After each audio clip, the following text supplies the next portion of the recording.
So far in this game I've soloed 3 dungeons, Shattered Throne, Pit of Heresy, and Prophecy, one of them being flawlessly. And it's been about over a year since then, and I've been wanting to solo another dungeon for a while now. I tried doing Duality a while back, and I could get to Keitel pretty consistently, but you know how Duality is. The darkness is thick here. And I eventually took an indefinite break from it. I do want to go back to it eventually though.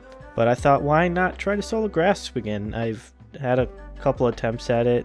I'd say it's around the same difficulty as Prophecy is, so I thought it should be fairly easy. And yeah, it was. I'm just going to do a quick rundown of the build. I just saw a video because I was looking up Warlock builds, and I found one of a guy using Apotheos's Veil, and I'm like, I've never seen anyone use this ever, and I have never had any reason to use this before. So I thought, why not? Let's try it out. And I gotta say, it's pretty good, actually. I was very surprised. And he was also using a solar fusion rifle. He's using Cartesian coordinate with Vorpal, which I do not have. I do have a Cartesian coordinate, it just sucks ass. And so I just crafted a solar fusion that I had available to craft. It can't get Vorpal, unfortunately. Neither of the solar fusion rifles that you can craft can get Vorpal, which is very sad. And he also used Dragon's Breath, so I mean, it's Dragon's Breath. I don't know what else you want from me there. So I'm not going to go too in depth on each encounter on how to do them, because I'm sure everyone has seen Grasp a million times by now, but I'll give a quick rundown of how they work. So first encounter is just kill stuff and pick up all the engrams and deposit them in the crystal in the cave, and then you drop down. And then it's just a bunch of traversal, which I can thankfully skip over most of it because I'm a warlock. Not that you can't on other classes, I just have heat rises, so it's just a lot easier. We gotta do all this stuff with the levers and all of that, open up all the different doors, get the Scorch Cannon from this Vandal, open the door, watch out for the barrel that's coming down, don't want to die from that and then run. There it is. Okay, so now we're going to get to the good stuff. We're just going to move on to the first boss. It's basically the same mechanics as the first encounter. We're going to use the Scorch Cannon, open the doors like we did before on each side, and kill a bunch of stuff. Pick up all the engrams, deposit them into the crystal in the middle, and then we do damage. And I just have well, so I can just get to sit in my well and rotate damage, and it's a fun time. I am kind of curious if I had like the proper, if I had the Vorpal fusion, how much of a difference that would make, because I wonder if I could have gotten 2 phases and not had 3 phases. And it was my first time doing the kind of like damage rotation that I did with Apotheos's Veil and throwing the grenades and stuff. I feel like it's kind of similar to how you would with Starfire Protocol, throwing all the fusion grenades and stuff, but I also had to throw in the Dragon's Breath, and I'm not completely familiar on how you're supposed to do it properly because I know it reloads itself. But I just kept chucking grenades, shooting my Dragon's Breath, switching to my fusion rifle, and just kept repeating that for as much as I could. It got the job done. We killed the boss. We did it. We're good at the game, right? It's not like the next section is a run ender or anything like that. Right? Right? I suck.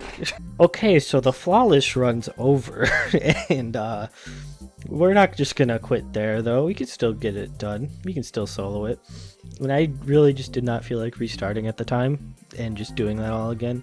I'll have to do it again later to do it flawlessly so I can get the cool emblem, I guess, but maybe that'll be another video. And of course we do it right after we die from it. We just do it first attempt. It's fine. I'm not upset or anything. Alright, the shield encounter. This is pretty much more of the same. I get to well skate across everything that I possibly can because it's fun, and I might have had some mishaps during this part. Maybe we should try to use the launchers though, so we can just be safe, just so we don't die again. So I cannot skate up that. Shit. You just want to kill all the dregs and stuff and pick up all the engrams again, deposit into the crystal again, and then you get to kill this shielded servitor, and then you get to just roll it around, and you just get to roll it onto the plate with the launcher and shoot it into the shield, and there you go. On to the final boss. So again, more of the exact same mechanic. that we have been doing for the entire dungeon. Shooting the Scorch Cannon to collecting all the engrams, pausing them in middle, and then damn it. This boss fight probably took as long as it did for me to do the rest of the dungeon. I mean, he does have more health than the first boss, so it makes sense, but it's just, like, come on. It took about 4 damage phases to finish this guy off, and it's fine. I'm sure there are ways to do it faster, but I just did not know of them and didn't necessarily care to at the time. I'm probably going to care very much about my damage when I try to do like Ghost of the Deep or something, because those bosses are just abysmal in terms of their health. You don't have to kill these 2 enemies, but there's the Shank and then there's the invisible marauder that just spawn at the beginning and after every damage phase. They're just complete nuisances. It was just better to get rid of them. And since you can get your super every 10 engrams, which I forgot to mention earlier, you get your super once you pick up 10 engrams, I can just keep welling on top of them and just chucking nades at them and they'll die. Get out of here.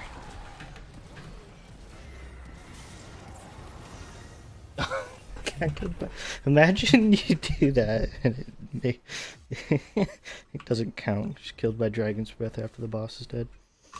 Alright, the boss is dead. That's another dungeon solo. Not flawless, unfortunately, because of the dumb sparrow section, but maybe we'll come back to it later. If you guys want to see another video on this dungeon later, me trying to do it flawlessly, although I'm not sure if that'll be really worth it, because I could probably just do it next time I try it. But if you guys want to see it, let me know. And or what dungeon do you guys want to see me do next? I'm thinking duality. That sounds like a good idea to me. And this run was all streamed on my Twitch. If you guys want to go check that out and drop a follow so you can make sure you know when I'm streaming this kind of stuff, I'll link that down below. And thanks for watching. I hope you guys enjoyed. Like, subscribe, all that stuff, and I'll see you in the next video. Peace.